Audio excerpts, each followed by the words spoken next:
Nous sommes sur le site de Meudon, de l'Observatoire de Paris, pour présenter les activités du laboratoire d'excellence ESEP, qui veut dire Exploration spatiale des environnements planétaires, et qui a fonctionné pendant 10 ans. Une période au cours de laquelle de nombreuses réalisations ont pu être menées.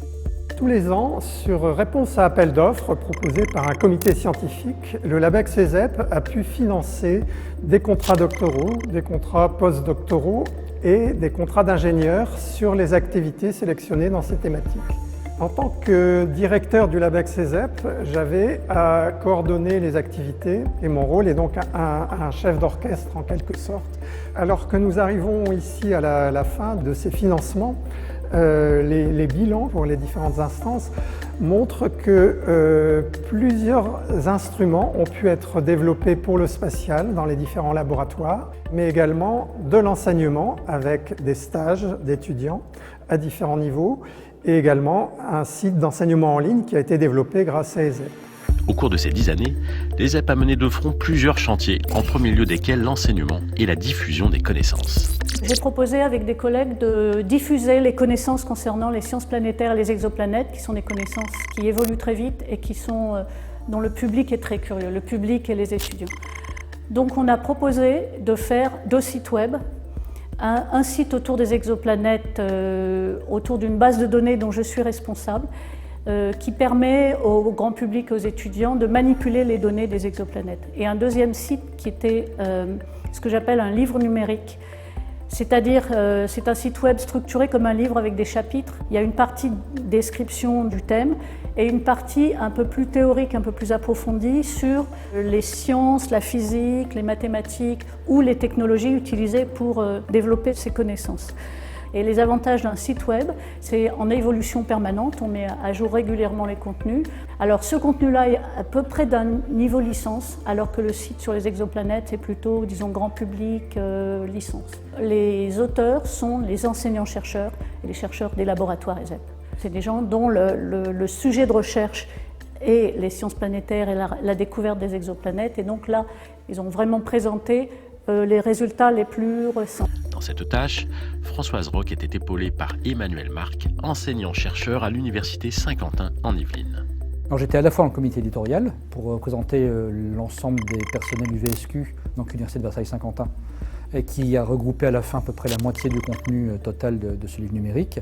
Et je suis aussi intervenu en tant qu'auteur, donc en développant mon propre chapitre sur le rayonnement dans les atmosphères planétaires, dans ce chapitre, donc dans ce livre numérique. La difficulté de pouvoir rassembler tous les moyens, et vraiment ça a été possible que grâce à l'aide des ESEP, vraiment, parce que ça demande quand même un support technique important et une participation des auteurs. Donc ça a été un petit peu difficile, mais sinon c'était un projet très enthousiasmant.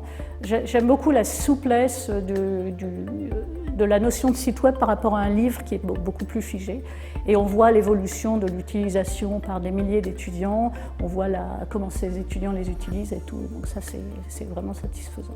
Il y avait un ingénieur pédagogique attitré à ESEP qui a travaillé avec nous, Cédric Schott, qui a transformé un peu le contenu statique ou les idées des auteurs de façon à ce que ce soit un peu plus vivant, avec des curseurs à régler, des boutons à cliquer pour voir apparaître des formations de cratères, de la lumière absorbée par des atmosphères, etc., de façon la plus visuelle possible. Ça a pris à peu près 3 ans et maintenant on continue, on a encore des contenus qui doivent être ajoutés sur certaines thématiques pour que le contenu évolue et soit mis à jour de manière permanente. Ce site d'enseignement en ligne n'est pas la seule réalisation. Plusieurs instruments de mesure ont aussi été mis au point grâce à l'ESEP.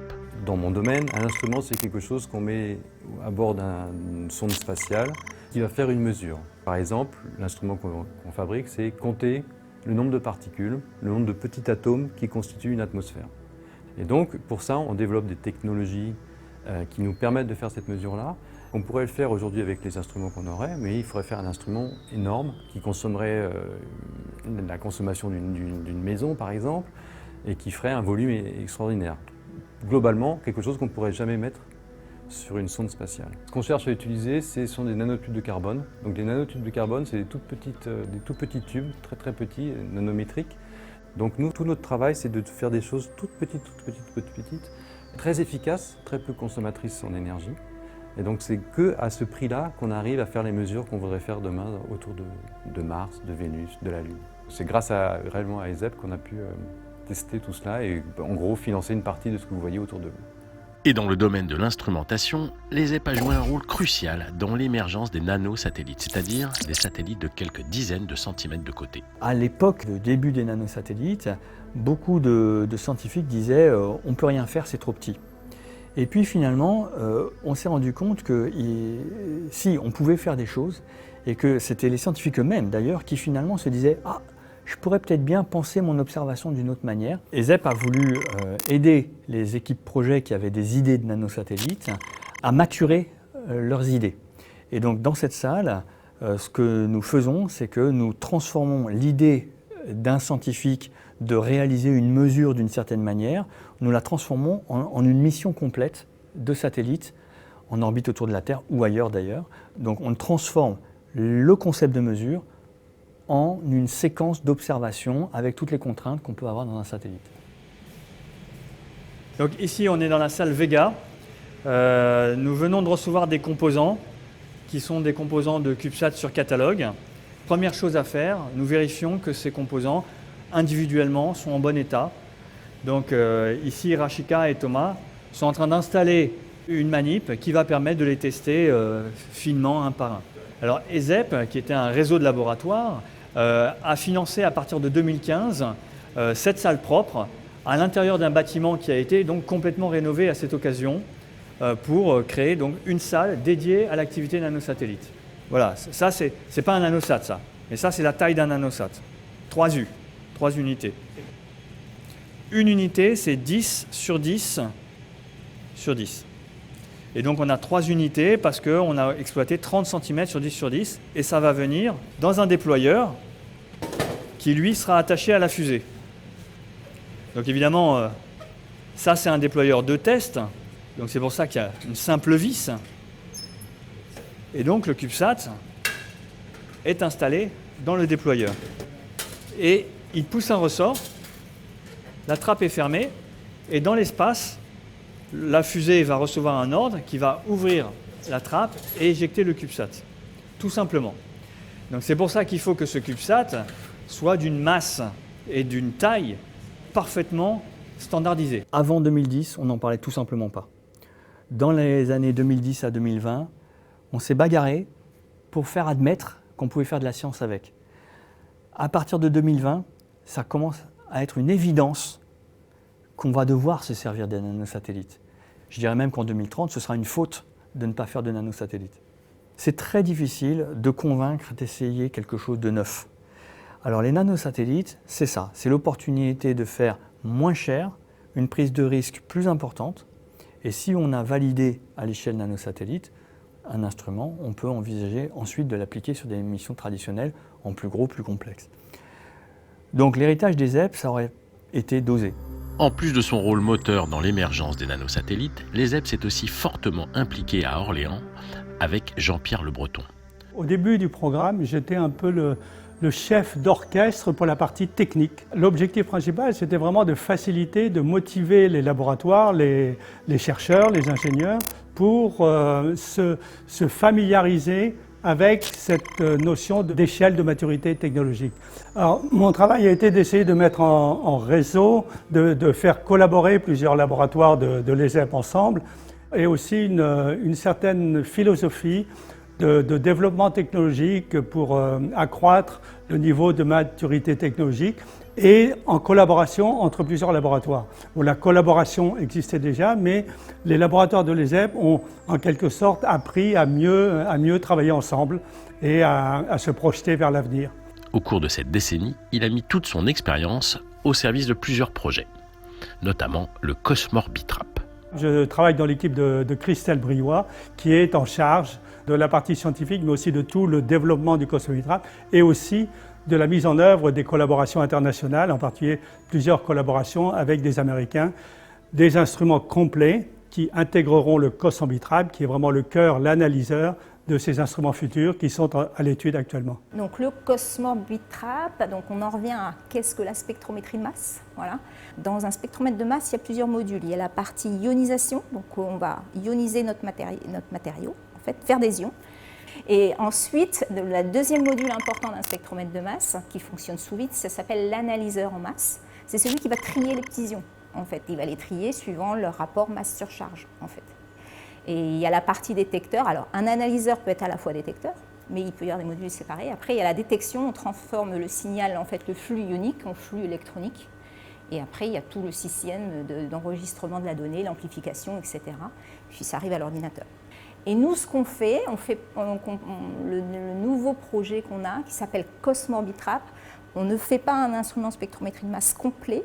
On s'intéresse à faire voler donc, une nouvelle génération d'analyseurs en masse, en fait, qui a des performances très, très élevées et il va peser vraiment très précisément, en fait. Donc à plusieurs chiffres après la virgule, en fait, il va peser. Donc pour les isotopies, c'est un boom technologique. C'est bien de travailler ensemble, c'est bien que les laboratoires puissent collaborer et vraiment amalgamer leurs capacités, leurs efforts pour aller de l'avant et pour pouvoir rentrer en compétition avec les Américains. Parce que la sélection d'instruments est vraiment très compétitive. Il y a une collaboration, mais en même temps, il y a une collaboration, parfois une compétition. Donc si on veut être compétitif, il faut vraiment se fâcher. En plus de sa participation à la conception de tous ces instruments, les ZEP avaient aussi une autre mission, partager les connaissances avec le grand public. C'était entre autres le rôle d'Hervé Cotin. J'ai contribué à l'organisation d'une exposition qui a été installée au Musée de l'Air et de l'Espace au Bourget. Et cette exposition était consacrée aux comètes et plus particulièrement à la mission spatiale Rosetta. Et donc on a choisi ce thème. Pourquoi ? Parce que plusieurs laboratoires du LabEx CESEP avaient au cours des années précédentes contribué à la préparation d'instruments spatiaux qui ont été embarqués dans cette mission spatiale fabuleuse qui était la mission Rosetta. Cette mission a suivi pendant 1 an et demi la comète autour du Soleil et a fait des observations, des mesures avec en partie l'usage d'instruments de laboratoire du LabEx CESEP. Après 10 années de fonctionnement, les ZEP a fait œuvre de vulgarisation, d'enseignement, de recherche, mais aussi et surtout contribuer à l'émergence des nanosatellites. Depuis 2015, nous soutenons en effet différents projets, dont le nanosatellite PIXSAT qui a volé pour étudier une étoile et des exoplanètes. Après 10 années du LabEx CESEP, il est temps de passer le relais à d'autres chercheurs et enseignants-chercheurs. C'est Coraline Einer qui va reprendre les activités et le développement de cette fédération et à qui je passe le relais. Les nanosatellites, au départ, ont été développés à des fins pédagogiques pour entraîner les étudiants sur des systèmes ou des sous-systèmes. Et finalement, on s'est rendu compte qu'on pouvait faire de la science très intéressante avec, et c'est pour ça que ça a vraiment explosé ces dernières années. J'ai accepté d'être la directrice de ce centre spatial pour la suite, et aussi de prendre en charge la fédération de recherche qui va regrouper tous les laboratoires d'Île-de-France qui font des nanosatellites. PIXSAT, c'était le premier exemple, mais dans les prochaines années, il va y avoir plein de petits frères, petites sœurs, même certaines plus grandes que lui. Ça, c'est 3 U, donc 30 par 10 par 10 cm. Et on va en faire qui font 6 U, 12 U ou plus, et certains qui vont voler en constellation, c'est-à-dire plusieurs nanosatellites qui voleront ensemble. Il y a une nouvelle science qui émerge avec la nanosatellite depuis une dizaine d'années. Ça se développe un peu partout dans le monde, mais aussi surtout ici, en Île-de-France, grâce à ESEP notamment. Et on va aussi développer des nanosatellites vers d'autres thématiques. ESEP était surtout concentré sur les planètes, les exoplanètes et les météos de l'espace. Et maintenant, son successeur, qui s'appelle Census, va faire vraiment toutes les sciences de l'univers et de la Terre.